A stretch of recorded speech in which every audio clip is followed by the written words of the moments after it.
തന്നിരിക്കുന്ന ഒരു ഡയറക്റ്റഡ് ഗ്രാഫാണെന്ന് വിചാരിക്കുക. അങ്ങനെയാണെങ്കിൽ നമുക്കിത് ചെയ്യാൻ വേണ്ടി രണ്ട് രീതിയുണ്ട്. ഷോർട്ടസ്റ്റ് പാത്ത് ഫൈൻഡ് ചെയ്യാൻ വേണ്ടി നമ്മൾ നേരത്തെ ചെയ്തതുപോലെ ഡിജിക്സ്ട്രാ വെച്ച് തന്നെ അങ്ങോട്ട് ചെയ്താൽ മതി. പക്ഷേ നമ്മളിവിടെ എന്തേ എടുക്കുള്ളൂ, ഔട്ട് ഗോയിങ്ങേ എടുക്കുള്ളൂ. അപ്പോൾ ഇപ്പോൾ ഇവിടെ എ എന്ന് പറഞ്ഞ നോഡ് നോക്കുക. എയിലേക്ക് കണക്റ്റഡ് ആയിട്ടുള്ളത് ശരിക്കും പറഞ്ഞാൽ ഇയിൽ നിന്നും കണക്റ്റഡ് ആയിട്ടുണ്ട്, പക്ഷേ ഇത് ഇൻകമ്മിങ് ആണ്. സോ എനെ കൺസിഡർ ചെയ്യുന്ന സമയത്ത് നമ്മൾ എ ടു ബിയും എ ടു സിയും മാത്രമേ നമ്മൾ എടുക്കുള്ളൂ. ഇൻകമ്മിങ് എടുക്കില്ല, ഔട്ട് ഗോയിങ് മാത്രമേ നമ്മൾ എടുക്കുള്ളൂ. അപ്പം അങ്ങനെയാണ് നമ്മൾ ആ ഒരു ഡയറക്റ്റഡ് ഗ്രാഫിൻ്റെ ഷോർട്ടസ്റ്റ് പാത്ത് കണ്ടുപിടിച്ചാൽ മാത്രം മതി. ഷോർട്ടസ്റ്റ് പാത്തല്ല, ഷോർട്ടസ്റ്റ് ഡിസ്റ്റൻസ് കണ്ടുപിടിച്ചാൽ മാത്രം മതിയെങ്കിൽ നമുക്ക് ഇങ്ങനെ ചെയ്യാം. പക്ഷേ ഷോർട്ടസ്റ്റ് പാത്ത് ഫൈൻഡ് ചെയ്യണമെന്നുണ്ടെങ്കിൽ നിങ്ങളൊരു ടേബിൾ പോലെ വരയ്ക്കണം. ആദ്യം നമുക്കപ്പം നേരത്തെ കണ്ട അതേ മോഡലിൽ തന്നെ ഒരു ഡയറക്റ്റഡിനെ എങ്ങനെ ചെയ്യാമെന്ന് നോക്കാം. അത് കഴിഞ്ഞിട്ട് നമുക്ക് ടേബിൾ വെച്ചിട്ടുള്ളത് എങ്ങനെയാണെന്ന് നോക്കാം. സോ എക്സാമിന് ഇപ്പം ഇൻ കേസ് ടേബിൾ വെച്ചുള്ളത് കുറച്ച് കൺഫ്യൂസിങ് ആയിപ്പോയി, നിങ്ങൾക്ക് അത് ചെയ്യാൻ പറ്റിയില്ലെങ്കിലും ഇത് വെച്ച് അറ്റ്ലീസ്റ്റ് നിങ്ങൾക്ക് വാല്യൂസ് മീൻസ് ഷോർട്ടസ്റ്റ് ഡിസ്റ്റൻസുകൾ ഫൈൻഡ് ചെയ്ത് വെക്കാനേലും പറ്റും.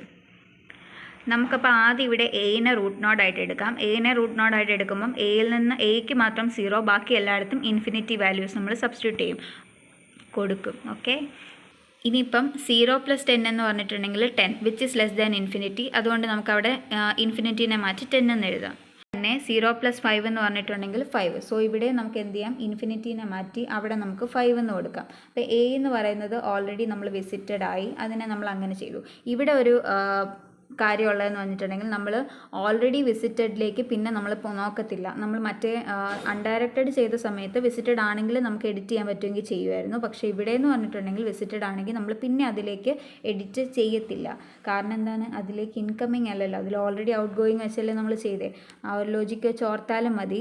ഇനിയിപ്പോൾ അടുത്തതെന്ന് പറഞ്ഞിട്ടുണ്ടെങ്കിൽ നമുക്ക് ഈ സി എന്ന് പറയുന്ന നോഡ് നോക്കാം. സി എന്ന് പറയുമ്പോഴത്തേക്കും 5 + 3 എന്ന് പറഞ്ഞിട്ടുണ്ടെങ്കിൽ 8 ലെസ് ദാൻ 10 ആണ്. സോ ഈ 10നെ മാറ്റി നമുക്ക് അവിടെ എന്തെന്ന് എഴുതാൻ പറ്റും, 8 എന്ന് എഴുതാൻ പറ്റും. ഇനി അത് കഴിഞ്ഞിട്ട് 5 + 2 7. അപ്പോൾ ഈ ഇൻഫിനിറ്റി മാറ്റി നമുക്ക് അവിടെ എന്തെന്ന് എഴുതാൻ പറ്റും, 7 എന്ന് എഴുതാൻ പറ്റും. പിന്നെ ഉള്ളതെന്ന് പറഞ്ഞാൽ ഈ 5 + 9 ആണല്ലേ. ഈ 5 + 9 എന്ന് പറയുമ്പോഴത്തേക്കും 14. ആ വാല്യൂ നമ്മളവിടെ എഴുതുന്നു. ഇത്രയും കിട്ടിക്കഴിഞ്ഞപ്പോൾ നമ്മൾ ഈ നോഡ് സിയും വിസിറ്റഡ് ആയി. സോ അതിനെ നമ്മൾ വിസിറ്റഡ് എന്ന് മാർക്ക് ചെയ്യുന്നു. ഇനി അടുത്തത് നമ്മൾ നോഡ് ബിയിലേക്ക് പോവാം. നോഡ് ബിയിലേക്ക് പോകുമ്പോഴത്തേക്കും അതിൻ്റെ ഔട്ട് ഗോയിങ് ആയിട്ടുള്ള ഏതാണ്, ഇത് ഒരെണ്ണം മാത്രമേ ഉള്ളൂ. ഈ 8 + 1 എന്ന് പറഞ്ഞാൽ 9 എന്ന് പറഞ്ഞിട്ടുണ്ടെങ്കിൽ ലെസ് ദാൻ 14 ആണല്ലോ. സോ ഈ 14നെ മാറ്റി നമുക്ക് അവിടെ എന്തെന്ന് എഴുതാം, 9 എന്ന് എഴുതാം. ഓക്കെ, ഇപ്പോൾ നമുക്കിവിടെ 9 എന്നുള്ള വാല്യൂ കിട്ടി. ഇനി അടുത്ത അപ്പോൾ ഈ ബി എന്ന് പറഞ്ഞ നോഡിൽ നിന്ന് പിന്നെ ഔട്ട് ഗോയിങ് ഒന്നുമില്ല. സോ അതിനെ നമ്മൾ എന്നാക്കി എടുക്കുന്നു, വിസിറ്റഡ് ആക്കി എടുക്കുന്നു. ഇനി അടുത്ത നോഡ് എടുക്കുകയാണ്. അടുത്ത നോഡ് എന്ന് പറഞ്ഞിട്ടുണ്ടെങ്കിൽ നോഡ് ഇ എടുക്കുക. നോഡ് ഇ എന്ന് പറയുമ്പോൾ അതിനകത്ത് 2 ഔട്ട് ഗോയിങ് ഉള്ളത്, ഒന്ന് എയിലേക്കും ഒന്ന് ഡിയിലേക്കും.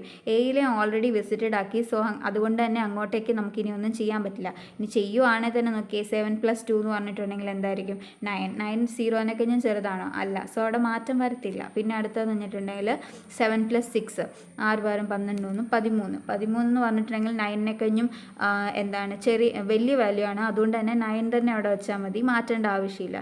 സോ ഇ എന്നുള്ളതെല്ലാം നമ്മൾ ചെയ്തു, ഇനെ നമ്മൾ വിസിറ്റഡ് ആക്കി.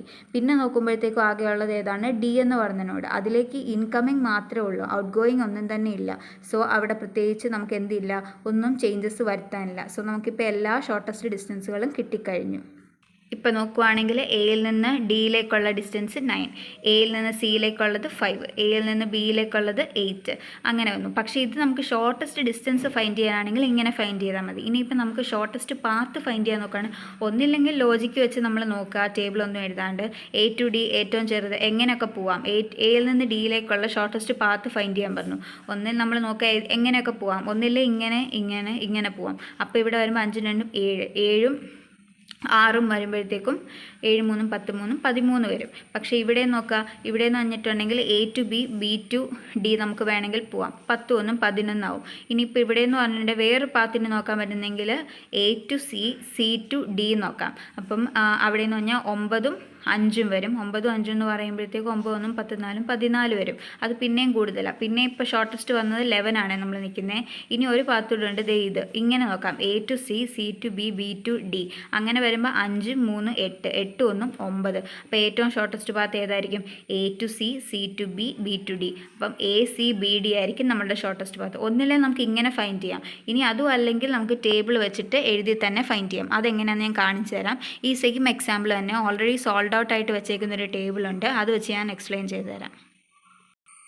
ടേബിളിൽ നമ്മൾ സ്റ്റാർട്ട് ചെയ്യുമ്പോഴേ A B C D E ഇത് നമ്മളുടെ തന്നിരിക്കുന്ന വെർട്ടെക്സുകളാണ്. അത് ആദ്യം എഴുതുക. ഇതൊന്നും ആദ്യം എഴുതണില്ല. നമ്മളിനി ആദ്യം എന്ത് ചെയ്തു, എക്ക് 0 കൊടുത്തു, ബാക്കി എല്ലായിടത്തും ഇൻഫിനിറ്റി കൊടുത്തു. അങ്ങനെ കൊടുത്തു കഴിയുമ്പോഴത്തേക്കും ഈ റോയിലെ ഏറ്റവും ചെറിയ വാല്യൂ ഏതാണ്? 0 ഏതിന് കറസ്പോണ്ടിങ് ആണ്? എ. അതുകൊണ്ട് തന്നെ ഇവിടെ നമ്മൾ എ എന്ന് എഴുതി. ഇനി അടുത്തതെന്ന് പറഞ്ഞിട്ടുണ്ടെങ്കിൽ ഇതിനകത്ത് എ ടു ബിയും ബി ടു സിയും നമുക്ക് എഡിറ്റ് ചെയ്യാൻ പറ്റുന്ന വാല്യൂസാണ്. ഈ ഡിയും ഇയും എ വെച്ച് നമുക്ക് എഡിറ്റ് ചെയ്യാൻ വേണ്ടി പറ്റില്ല. അതുകൊണ്ട് തന്നെ അതിൻ്റെ ഓൾറെഡി മുകളിൽ കിടന്ന വാല്യൂ താഴേക്ക് ഇറക്കി എഴുതി. എയിനെ ഇനി താഴേക്ക് ഇറക്കി എഴുതില്ല. ഓൾറെഡി അതിന് ഫിക്സഡ് വാല്യൂ നമ്മൾ കിട്ടി. അതാണ് ഈ സ്ക്വയർ വെച്ച് നമ്മൾ മാർക്ക് ചെയ്തേക്കുന്നത്. എ വെച്ചിട്ട് നമ്മൾ ബിനെയും സിനെയും എഡിറ്റ് ചെയ്യാൻ പോവാം. എ വെച്ച് എ എന്ന് പറഞ്ഞാൽ ഓൾറെഡി 0 നമ്മൾ ഫൈൻഡ് ചെയ്തു. 0 + 10 എന്ന് പറഞ്ഞാൽ 10, അതിവിടെ എഴുതി. 0 + 5 എന്ന് പറഞ്ഞാൽ 5, അതിവിടെ എഴുതി. ഈ റോയിലെ ഏറ്റവും ചെറിയ വാല്യൂ ഏതാണ്? 5. 5ന് ഏതിന് കറസ്പോണ്ടിങ് ആണ്? സി. അതുകൊണ്ട് നമ്മളിവിടെ സി വെച്ചു. ഇനി അടുത്തതെന്ന് പറഞ്ഞാൽ നമ്മൾ സി എന്ന് പറയുന്ന നോഡ് വെച്ചാണ് ചെയ്യുന്നത്. സി വെച്ച് നമുക്ക് ഏതിനൊക്കെ എഡിറ്റ് ചെയ്യാൻ വേണ്ടി പറ്റും? ബിനെ ചെയ്യാൻ പറ്റും, ഡിനെ ചെയ്യാൻ പറ്റും, ഇനെ ചെയ്യാൻ പറ്റും. ഇതിനകത്ത് സി വെച്ച് നമുക്ക് ഓൾറെഡി എഡിറ്റ് ചെയ്യാൻ വന്നത് ബിയും ഡിയും ഇയും ആണ്. എ ഓൾറെഡി ഫിക്സ്ഡ് ആണ്. പിന്നെ ബിയും ഡിയും ഇയും നമുക്ക് എഡിറ്റ് ചെയ്യാം. അങ്ങനെയാണ് എഡിറ്റ് ചെയ്യുക. സിൻ്റെ വാല്യൂ 5 ആണ്. 5 + 3 എന്ന് പറഞ്ഞാൽ ഇവിടെ 8 വരും. 5 + 2 എന്ന് പറഞ്ഞിട്ടുണ്ടെങ്കിൽ ഇവിടെ 7, ഇക്ക് 7. 5 + 9 എന്ന് പറഞ്ഞിട്ടുണ്ടെങ്കിൽ 14. അപ്പോൾ ഇത്രയും വാല്യൂസ് കിട്ടി. ഇതിലേറ്റവും ചെറുത് 7. അതുകൊണ്ട് നമ്മളിവിടെ ഇ എന്ന് എഴുതി. ഇക്ക് കറസ്പോണ്ടിങ് ആണ് ഏറ്റവും ചെറിയ വാല്യൂ വന്നത്. അതുകൊണ്ട് നമ്മളിവിടെ ഇ എന്ന് എഴുതി. ഇനി ഇത് കഴിഞ്ഞിട്ട് ഇ വെച്ച് നമുക്ക് ഏതിനെയൊക്കെ എഡിറ്റ് ചെയ്യാൻ വേണ്ടി പറ്റുമെന്ന് നോക്കാം. ഇ വെച്ച് എഡിറ്റ് ചെയ്യാൻ വേണ്ടി പറ്റുന്നതെന്ന് പറഞ്ഞാൽ ഡീനെ എഡിറ്റ് ചെയ്യാം. പിന്നെ ഉള്ളത് ഏതാണ്? എനെ ഇനി എഡിറ്റ് ചെയ്യാൻ വേണ്ടി പറ്റില്ല, ഓൾറെഡി ഫിക്സ്ഡ് ആണ്. എ എന്ന് പറഞ്ഞാൽ ഇവിടെ വന്നു, വിസിറ്റഡ് വന്നു. അങ്ങനെയാണ് പിന്നെ അതിനെ ഇനി എഡിറ്റ് ചെയ്യാൻ വേണ്ടി പറ്റില്ല. ഇ വെച്ചിട്ട് ഇനി നമുക്ക് ഏതിനെ പറ്റുള്ളൂ? ഡീനെ മാത്രമേ എഡിറ്റ് ചെയ്യാൻ വേണ്ടി പറ്റുള്ളൂ. അങ്ങനെയാണെന്നുണ്ടെങ്കിൽ ഇവിടെ ബീനെ എഡിറ്റ് ചെയ്യാൻ വേണ്ടി പറ്റില്ല. അതുകൊണ്ട് തന്നെ ബീൻ്റെ വാല്യൂ താഴേക്ക് ഇറക്കി എഴുതി. എന്നിട്ട് ഡീൻ്റെ എഡിറ്റ് ചെയ്ത വാല്യൂ, അതായത് 7 + എത്രയാണ്? 6 ചെയ്ത അപ്പോൾ നമുക്ക് 13 കിട്ടി. അതിനെ ഇവിടെ എഴുതി. ഇനി ഈ റോയിൽ ഏറ്റവും ചെറുത് ഏതാണ്? ബി. അങ്ങനെ നമുക്കിവിടെ ബി എന്ന് കിട്ടി. ബിക്ക് ഓൾറെഡി വാല്യൂ ഫിക്സ്ഡ് ആയി. ഇനിയിപ്പോൾ ഏതിന് മാത്രമേ ഉള്ളൂ? ഡിക്ക് മാത്രമേ വാല്യൂ ഫിക്സ്ഡ് ആവാതെ ഉള്ളൂ. ഡി എങ്ങനെയാണ്? താഴോട്ട് ഇറക്കി എഴുതണോ അതോ എഡിറ്റ് ചെയ്യണോ എന്ന് നമ്മൾ നോക്കുന്നത് എങ്ങനെയാണ്? ബിന്ന് ഡിയിലേക്ക് കണക്ഷൻ ഉണ്ടോ? ഓക്കെ, ബി വെച്ച് ഡീനെ എഡിറ്റ് ചെയ്യാൻ വേണ്ടി പറ്റുമോ? പറ്റും. അങ്ങനെയാണെന്നുണ്ടെങ്കിൽ ബി എന്ന് പറഞ്ഞാൽ 8 + 1 എന്ന് പറഞ്ഞാൽ 9 ആയതാണ്. അതിനെ താഴേക്ക് ഇറക്കി എഴുതി. അതിനെ സ്ക്വയർ ചെയ്തു, ഡി എന്നിട്ടു. ഇപ്പോൾ ഇങ്ങനെ നമുക്ക് എന്ത് കിട്ടി? നമ്മളുടെ എല്ലാത്തിനെയും ഷോർട്ടസ്റ്റ് ഡിസ്റ്റൻസുകൾ നമ്മൾ ഫൈൻഡ് ചെയ്തു. A 0, C5, A to C5, A to E എന്ന് പറഞ്ഞിട്ടുണ്ടെങ്കിൽ 7, എ ടു ബി എന്ന് പറഞ്ഞാൽ 8, എ ടു ഡി എന്ന് പറഞ്ഞാൽ 9. ഇനി നമ്മൾ നേരത്തെ പറഞ്ഞ പോലെ എ ടു ഡിയിലേക്കുള്ള ഷോർട്ടസ്റ്റ് പാത്ത് നമുക്ക് ഫൈൻഡ് ചെയ്യണം. അതെങ്ങനെയാണ് ചെയ്യുന്നതെന്ന് ഇനി ഈ ടേബിൾ വെച്ചാൽ നമ്മൾ ഫൈൻഡ് ചെയ്യാൻ പോകുന്നത്. നമ്മൾ ഈ ടേബിളിൻ്റെ ഏറ്റവും താഴെ ഇപ്പോൾ നമുക്ക് എ ടു ഡി എടുക്കേണ്ടതുകൊണ്ടാണ് നമ്മളിവിടെ ഏറ്റവും ഡീൻ്റെ ഇവിടെ വന്നത്. ഡിയിൽ നിന്ന് തൊട്ട് മുകളിലേക്ക് ട്രാവൽ ചെയ്തു. ഡീൻ്റെ തൊട്ട് മുകളിലേക്ക് ട്രാവൽ ചെയ്തപ്പോൾ ഈ വാല്യൂ ചേഞ്ച് ഉണ്ടെങ്കിൽ നമ്മൾ ഈ റോയിലെ ഏറ്റവും ചെറിയ വാല്യൂയിലേക്ക് പോകും. അതായത് 8ലേക്ക് വന്നു. 8 ഏതിന് കറസ്പോണ്ടിങ്? ബിക്ക് കറസ്പോണ്ടിങ്. അങ്ങനെയാണെങ്കിൽ ഫസ്റ്റ് ഡി, അത് കഴിഞ്ഞിട്ട് ബി, ഇനി അത് കഴിഞ്ഞ് ബിയിൽ നിന്ന് തൊട്ട് മുകളിലേക്ക് വന്നു. ഇവിടെ ചേഞ്ച് ഇല്ലെങ്കിൽ ആ റോനെ അങ്ങ് സ്കിപ്പ് ചെയ്യുക. തൊട്ട് മുകളിലേക്ക് പോവുക. 8, 10 ചേഞ്ച് ഉണ്ടെങ്കിൽ അവിടുത്തെ ഏറ്റവും ചെറുത് സി, ഏറ്റവും ചെറുത് 5 ഏതിന് കറസ്പോണ്ടിങ് ആണ്? സി എന്ന് പറയുമ്പോഴത്തേക്ക് ഇവിടെ സി എന്ന് എഴുതി. ഇനി അത് കഴിഞ്ഞിട്ട് മുകളിലേക്ക് പോവുക. ചേഞ്ച് ഉണ്ടെന്നുണ്ടെങ്കിൽ അവിടുത്തെ ഏറ്റവും ചെറുത് എന്ന് ഇവിടെ എഴുതി. ഇപ്പോൾ നമുക്ക് കിട്ടിയ പാത്ത് ACBD. നേരത്തെ വെച്ചത് വെച്ച് നമ്മൾ അങ്ങനെ തന്നെയല്ലേ കണ്ടുപിടിച്ചത് ACBD എന്ന്. ഇങ്ങനെയാണ് ഈ ഡിജിക്സ്ട്രയുടെ ഈ ഒരു പ്രോബ്ലം ചെയ്യുന്നത്.